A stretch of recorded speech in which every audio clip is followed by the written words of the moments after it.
Hello, everybody. I'm welcome back to the Book Corner. I'm Hermione, author and lover of all good things literature. Before I begin the meat of the video, I just want to let people know that I am going to be when I get paid next time. After I pay my rent portion, sorry, pay my rent portion, and pay my gas electric bill whenever my bill finally arrives. I'm gonna be putting $100 aside towards the Kindle 12th generation, and then next month I will put like $50. My goal is to get up to maybe like 300 and $350, because I am buying the case and the recharge station and all that. And because, in all honesty, as much as I would really like to be able to buy any old recharge station, they recommend a certain recharge station for a reason, and I don't want to damage the battery in any way, shape, or form. So that's why I'm doing it. And if I keep on clearing my throat, it's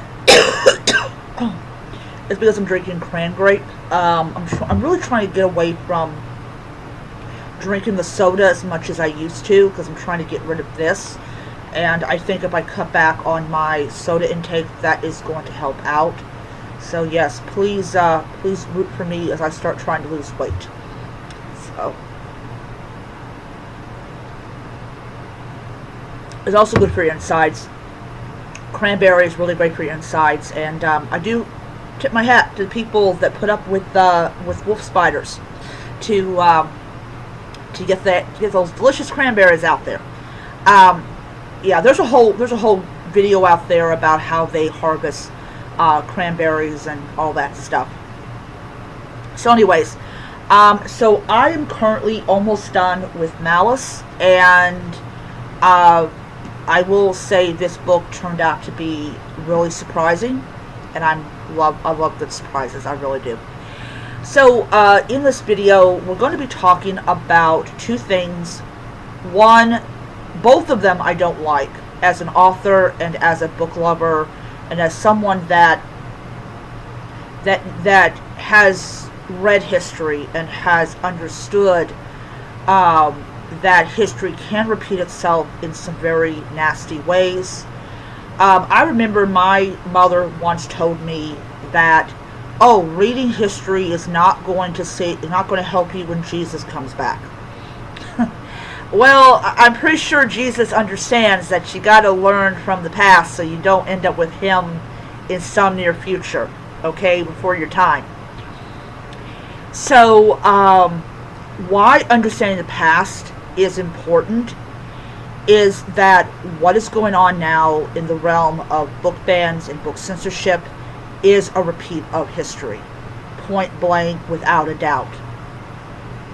So a lot of conservative authors, and I will say I do love their work. I really do love their work, but I do also acknowledge that they are blind. They're blind to what is going on in the world today. They have allowed their own bias to blind them to the danger that is probably coming for them. And they need to understand that these book bans that they scoff and attack, they're coming for them. They are coming for them big time.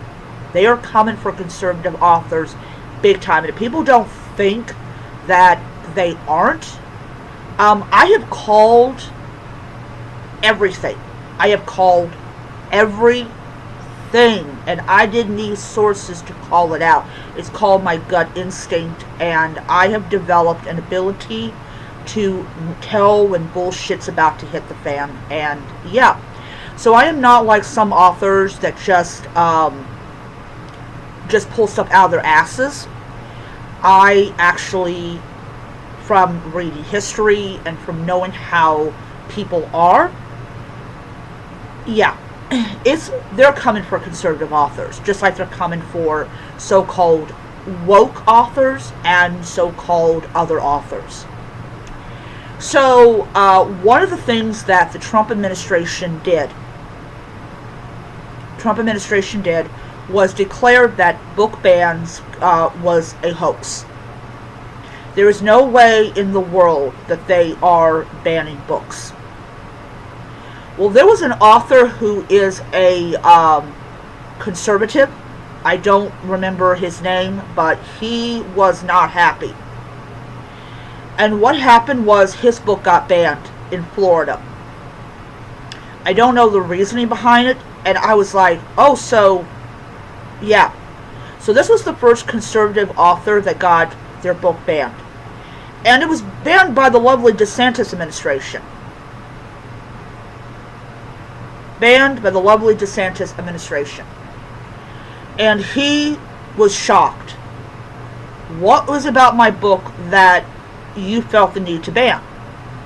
And the answer is, they found something in your book, or they took a passage from your book and twisted it around to become something perverted or something, oh, you know, whatever is in the minds of whoever is banning the book. And that's what they do to him and to all these other authors. They go and take a passage from their book and twist it for their own sick pleasure. They get a sick, sadistic pleasure in doing this. And they didn't care that this guy was a conservative author, that he was, I believe he was on Fox News. I think I might be figuring out who it was. And they didn't care. They didn't care. He wrote something in that book they did not like. And they're like, well, we'll ban it. We'll ban the book because we don't like a passage that he wrote. Okay, as someone who's totally against book bans, no matter who it is that's writing, this was like, yeah, they're going after anyone and everyone. So to claim that book ban is a hoax, why don't you talk to the guy, the conservative author that got his book banned, and ask him if it's a hoax? He'll no, the Trump administration isn't going to him and asking him if book bans are a hoax, because he will tell them it is not a hoax. He will say, my book was banned, my book was taken out of libraries. For what reason? No idea. As I said, they will twist passages, no matter who's writing it, to fill some sick, perverted pleasure they've got. They get off on banning the books. They get off on it. So yeah, totally ignoring reality. Totally ignoring reality. So conservative authors come out and say, well, they're banning the woke. No, they're not banning politically correct. They're banning stuff that's based on historical fact. And that is not a hoax. I mean, there's no saying, history is not here for you to agree or disagree. It's here to teach you a lesson. If it makes you uncomfortable, then you probably won't want to do it. Yeah. So yes, to my deceased mother, reading history is important. It keeps you from making the same fucking dumb mistakes that your ancestors did. So yes, reading history is highly important. So why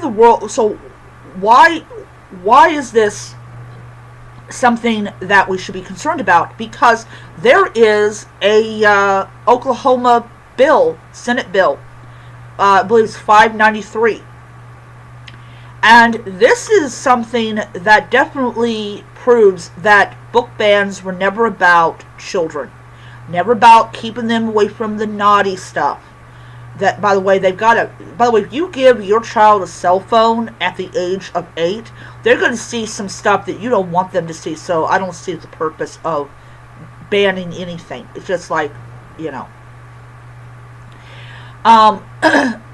But they ignore that. They put their little fingers in their ears and they ignore it. So getting back to Senate bill in Oklahoma 593. 593 is disguised as something that everybody can get behind. And that is raising the penalties and jail time for possessing child pornography. Now, I'm not on TikTok, so I don't have to say corn. I'll just say porn, and all that. And while a lot of parents are all for the bad people being put away, there is some dangerous language underneath all those good intentions. So I don't have the PDF file on me right now, but I do remember a vast majority of what it says. And basically it targets film. We're talking about TV shows, movies, talking about commercials, anything that has like tits. Um, it's focusing on, I believe, magazines. So, like, if a woman is in a magazine and you even have a little bit of an ass showing, the magazine could get into a ton of trouble. It also goes after books. Books. This includes audio. Includes audio. It includes e-format, and it also includes physical format as well. So here's the thing: is if you guys think that buying all of these so-called banned books is going to keep it from being taken from you, you are seriously mistaken. So, so basically, here's another thing: if you are a Hollywood actor and you go and your studio doesn't realize that this law is on the books, and they go and do a movie that has a sex scene in it, which is not real sex, if I wants to fucking know. It's not real sex, it's fake sex, like everything else. If somebody sees it in the movie theater, they can actually go after the studio that actually made it. So, for example, if somebody that does not like sexually explicit things in movies sees or sexual intercourse and all that stuff in a movie, and say it's done by, say, let's see here, I'm trying to figure a studio name off the top of my head. Warner, United, or whatever. They can actually go after the studio. So let's say Warner Brothers did a movie in Oklahoma, and there was a sex scene in it, and you got someone in that crowd that is very angry that not only did they watch a sex scene in a movie, but that it was even allowed in the theater. They could go after the studio, point blank. Basically, you can sue the movie studio for having the movie made, especially if you find out they had it made in Oklahoma. And not only can you get a lot of money from the studio, millions of dollars from the studio, but you also can get attorney fees. Now, those attorney fees go to attorneys; they don't go to you. I've never imagined a single attorney that would give you their fees. No, they're going to get the fees because that's their right as an attorney, is to get their fees. So yeah.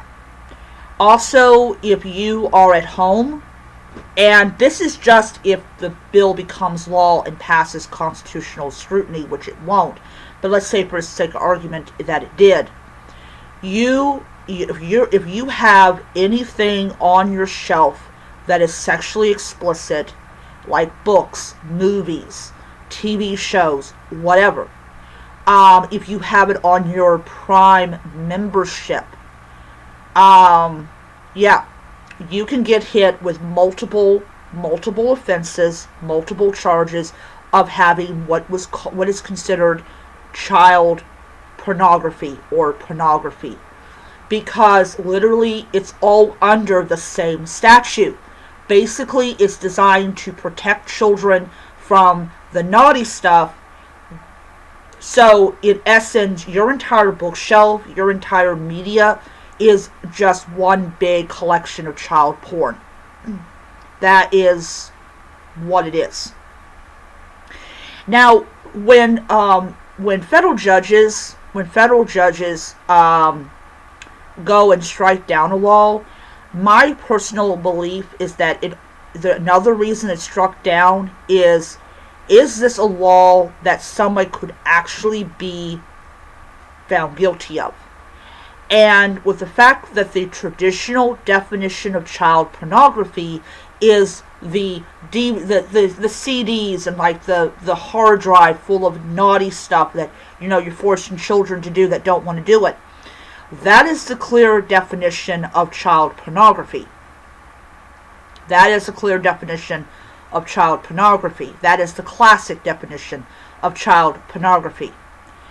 And basically, you're trying to introduce a new definition of this by saying, well, Sarah J. Maas is a child pedophile because she does what is known as open door romance. Open door romance is actually a term I had never heard of before, but open door romance is defined as the sex is on the page. This is what one author who writes open door romance said. It's in your face, it's right on the page. Closed door romance is what this is my definition, was known as Puritan romance. Basically, there is no sex in it. You just got to imagine that it happened, which is weird for people to actually have to use their imagination. Those types of books would not be targeted because there is no sexual stimulation, there's no penetration, there's none of that type of stuff. It is just two people in a relationship that is as vanilla as they get. And I think that for a lot of romance authors that are used to writing open door romance, if this thing ever did pass constitutional muster, they would have to convert to closed door romance to be able to stay in the be able to get paid. But then again, a lot of people might not want to buy the book because the sex is not really there. It's not there at all. But literally, you would have authors having to beg fans to buy their book. They look, hey, look, this is what I can write. I can't write what I used to write. So, also, it includes fan fiction. Fan fiction is very, very big. And this is where a lot of authors practice their craft and hone their craft to a fine point.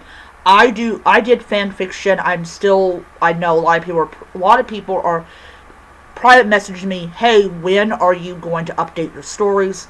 I'm so busy with my books, I cannot do it. But I will try, if I'm on my downtime, to upload at least a couple chapters. So people that didn't read my fan fiction, there are chapters coming, but just not right now. But yeah. So you have this push by Oklahoma, the same state that had the Oklahoma City bombing, to penalize authors, penalize booksellers, penalize websites. For example, Jeff Bezos could get into a shit ton of trouble if he goes and continues to allow spicy books to be sold. And here's the thing is, if you go and try to arrest Jeff Bezos, his attorneys will basically deprive you of a living. That is how powerful they actually are. This also affects independent booksellers. This also affects people that sell their books on eBay. I'm about ready to sell my books on eBay. So yeah, it's something else. It really is something else when we talk about these bills. Now, there is a provision in the bill that states that if part of the bill is unconstitutional, the part that will remain on the books is the constitutional part. So they know they're going to lose, but he just wants to test the waters. And this is what a lot of authors call test laws. So basically what a test law is that if it's a law that flies in face of over 100 years of precedents. Now, if people don't think the Supreme Court might change their mind, it's very difficult to figure out if they would. But the difference between Roe v. Wade and the law, the decision that allowed students the freedom to read what they want, is that the second one was based on the First Amendment. I don't know what what the first one was based on, but I do know that the second one was based on First Amendment rights. So anytime that that people's First Amendment rights are being violated, the Supreme Court will always uphold it. Now, before you guys get on me, go, oh, well, what about the TikTok ban? That was entirely different. That was an entirely different, different bushel of peanuts. This dealt with national security. Spicy books, steamy books, fantasy books, dark fantasy books, those are not based on national security interests. They are people that want to limit or control what you can and cannot read. Has nothing to do with national security issues. None. No senator is going out of their way to say, oh yes, those spicy books violate national security. Those spicy books are gathering our users' data. No. Very different bushel of peanuts. So one of the things that federal judges like to do is block cases from ever going before the Supreme Court, because they don't know how their view of the law will change if the Supreme Court hears it and rules. Now, there is a book case that has finally reached the U.S. Supreme Court. Out of all the book stuff that's going on, they're like, I think that with that particular, we don't know when it's going to be heard. We don't know if it's going to be heard during this session or the next session. But the fact that a book case has finally reached the court is interesting, because we don't know how they're going to rule. We don't know how they're going to rule. They may rule against the parents, stating that parents have no right to dictate to other parents what their children can and cannot read. That's just a theory of what they might say. I don't really know. I'm not an expert on the Supreme Court. But I will say that these book bans and everything, most often than not, they will never reach the Supreme Court, because the Supreme Court trusts these federal judges to do their job. And that's a fact. They have been like that for an extremely long time. The Supreme Court always trusts federal judges to ensure they're not overloaded with cases. But the Oklahoma bill is very, very worrisome. The fact that they're talking about putting authors and booksellers and CEOs of book selling companies in prison for a very long time should be concerning to a lot of people. The fact that the Trump administration declared these book bans to be a hoax is also very disconcerting. Another thing that I am really concerned about is that as we progress through the next 8, 12, 20 years, that these book bans are going to get even worse. And I am very, very concerned about that. Very concerned about that.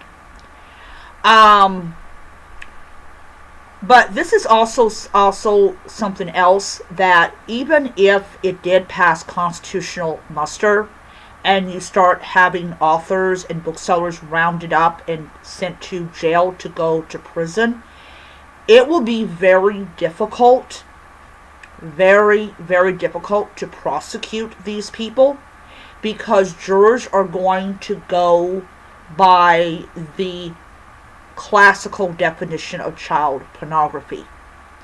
So how I know this to be true and fact and everything is, last year, I forgot what state it was, probably with a low birth rate to begin with, tried to put a woman in prison for what they called it, abuse of a corpse. Now, if you know the definition of abuse of the corpse, what group of people comes into mind when you are talking about abuse of a corpse? I'll give you like a second to get that. Serial killers. Serial killers and men that kill their wives, or men that kill their mothers, or men that kill their girlfriends. Women that kill their much older children. Women who kill their parents. Yeah. Abuse of a corpse is basically when you either have relations with a corpse or you cut a corpse up. That is considered the classical, basically anything that disrupts the integrity of the corpse. That is abuse of the corpse. So when she went before them, they refused to indict her because what she went through did not fit the definition of abuse of a corpse. And the grand jury was like, no, this is not a classic definition of abuse of a corpse. This is just bad luck. And that's what happened. So that is what I really think is going to happen is, jurors are going to want, was there any naked children on someone's computer? Was there naked children? And if they're like, oh, well, this person had like the entire Friday the 13th collection, and that is child pornography, the juries are going to laugh in their room. Oh, Friday the 13th is child porn? I did not know that. Literally, you're going to be a laughingstock of other states. Literally, if you're a prosecutor and you're trying to show, well, Freddy Krueger is child porn. Oh, Michael Myers is child porn. Or look, the Saw series is child porn. You're going to be laughed at because that is also part of it. Is basically any visual depiction of torture, sadomasochism, which even if the person is clothed in their underwear, that is considered pornography. That's considered child pornography. Because, and why I say it, is because it's under the same freaking law. Basically, the top part of it talks about penalties for people that have child pornography. So, then you have general forms of pornography, which is linked to child pornography, which I don't see how that is even possible. Why are you blending general pornography with child pornography? Why are you blending them? Why are you making it the same? This is such a broad law. Anytime, and the actors who play in these movies are going to laugh their asses off at this guy. Oh, I didn't know I was involved in child pornography. Or I didn't know what I was doing was pornography. It didn't sure feel like pornography to me. Literally, you're going to have these actors that are going to be like, no, I did not do pornography. And the huge thing why a lot of people do not view what actors do as pornography is because it doesn't fit the classic definition of pornography. Now, in all honesty, jurors are only interested in one kind of pornography, and that's child pornography. They're not interested in naked adults being viewed by other adults. They don't care. They don't care about what is it? Playboy, Playgirl, Hustler. I'm sure I know Hustler's not around anymore. But yeah, they don't care about what adults are viewing. Like, oh, adults are viewing other adults having sex on Pornhub. They don't care about that. What they care about is when it involves children.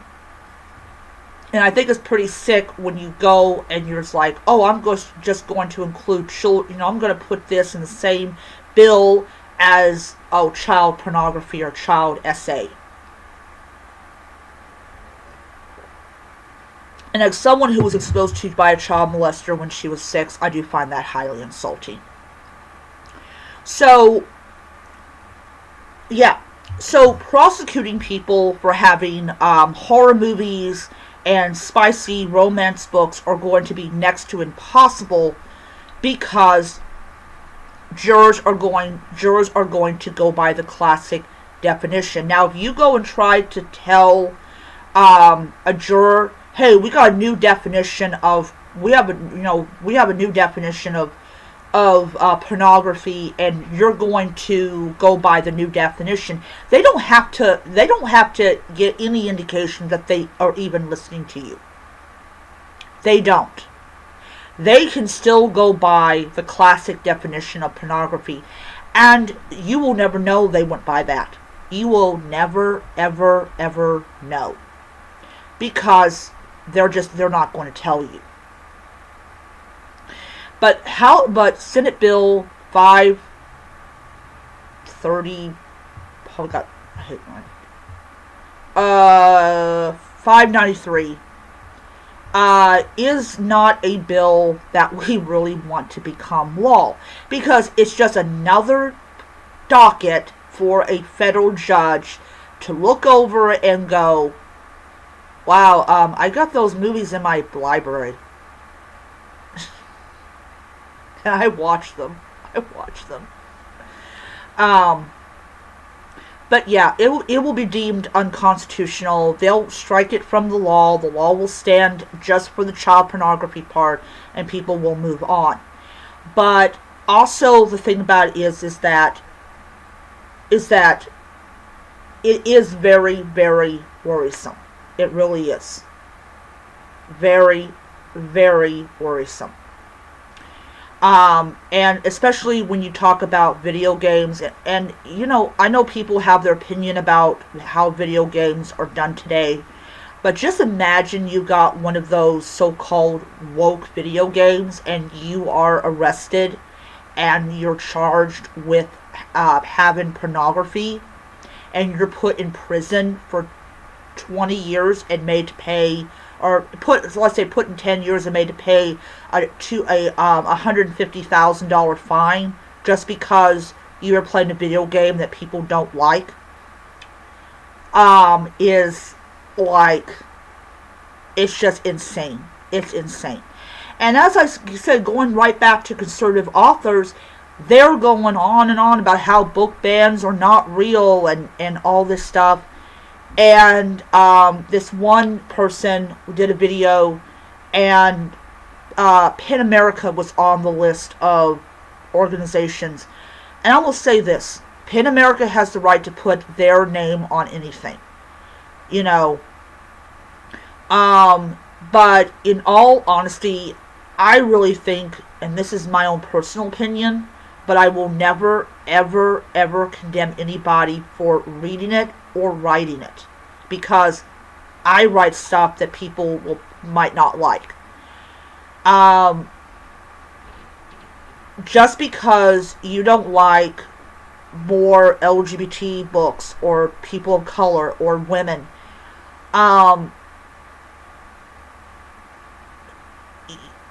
you can have that opinion. You can have that opinion. But when you start making it clear that you do not believe that this stuff is happening, you do not believe that there's book bans going on because you are a conservative author and you write in a so-called safe little niche, they're coming for you. They are coming for you. They will take your books apart. They will find a passage that offends them, and you're going to end up in front of a docket, just for the sake of argument, if it did pass constitutional muster. You're going to find yourself in a docket in front of a judge being charged with pornography. And conservative authors don't believe it's going to happen to them. as that one guy, he discovered, yeah, it can happen to him. And as I said, he's a conservative author. He point blank made it clear, yeah, it can happen to you. And conservative authors are not immune from the book ban. They are not. And it has, like, oh, they're putting in libraries. Yeah, they're putting in libraries because that's their job, to put them in libraries. Because not everybody can afford to buy a book. All these books I've got, I'm lucky that I had the finances to buy them.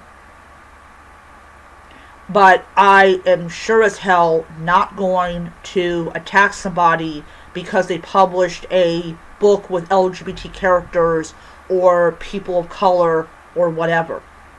I'm not going to attack them for it, because as an author, we have to be unified as a community.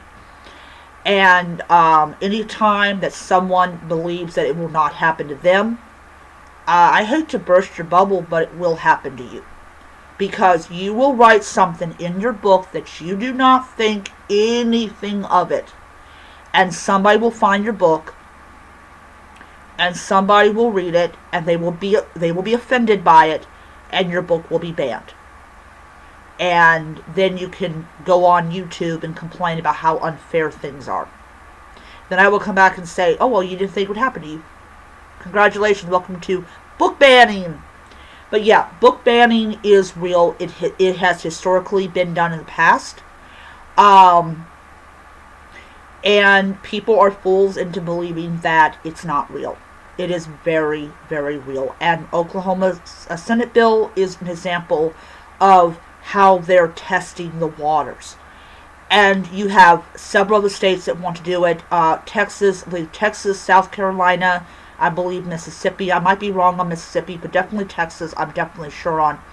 They want to pass similar bills. If it passes constitutional muster, they will come after authors. And you're talking about putting Stephen King in prison. You're talking about putting, Clive Barker in prison. You're talking about putting Sarah J. Maas, Rebecca Yarros in prison.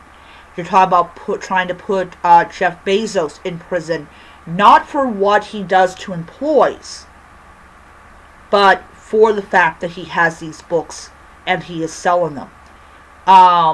Barnes & Noble, independent bookstore owners could find themselves in prison. And what's worse about it is, any of those people have children, they can lose custody of their children, because sex offenders cannot raise their children.